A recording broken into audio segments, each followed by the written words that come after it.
यह कहानी एक गरीब लड़की राधिका की है जो पानी पूरी बेचकर अपनी माँ का और अपना जीवन चलाती थी। राधिका और उसकी माँ एक छोटे से गांव में रहती थीं और उनके पास कुछ अधिक नहीं था। राधिका की माँ का नाम सुमित्रा था और वह बहुत ही मेहनती और संघर्षपूर्ण महिला थी। उनका सपना था कि वह अपनी बेटी को बेहतर जीवन प्रदान कर सके, लेकिन गरीबी के कारण यह संभव नहीं था। राधिका बहुत ही मेहनती लड़की थी। उसने छोटी उम्र से ही देखा कि उसकी माँ कितनी मुश्किलों का सामना करती थी, लेकिन वह कभी हार नहीं मानती।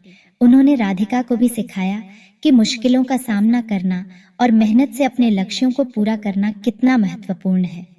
राधिका ने सोचा कि वह भी अपनी माँ की मदद करेंगी। उसने अपना खुद का बिजनेस शुरू करने का सोचा। उसने एक छोटे से थैले में पानी पूरी बेचने का काम शुरू किया।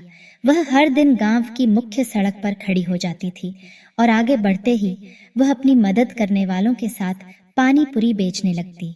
राधिका की मेहनत और संघर्ष ने उसे सफलता दिलाई। धीरे धीरे उसका पानी पूरी का थैला अच्छा चलने लगा और उसके पास थोड़ी बहुत बचत होना शुरू हो गई। उसने धीरे धीरे अपनी बिक्री बढ़ाई। लोग उसकी स्वादिष्ट पानी पूरी के दीवाने हो गए और उसकी आमदनी में वृद्धि होने लगी। राधिका ने न केवल अपनी माँ की मदद की, बल्कि उसने अपने साथी गरीबों की भी मदद की।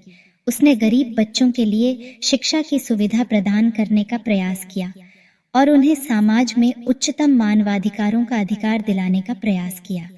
राधिका की मेहनत, संघर्ष और समर्पण ने उसे उन ऊंचाइयों तक पहुंचाया जिसके बारे में उसने कभी सोचा भी नहीं था।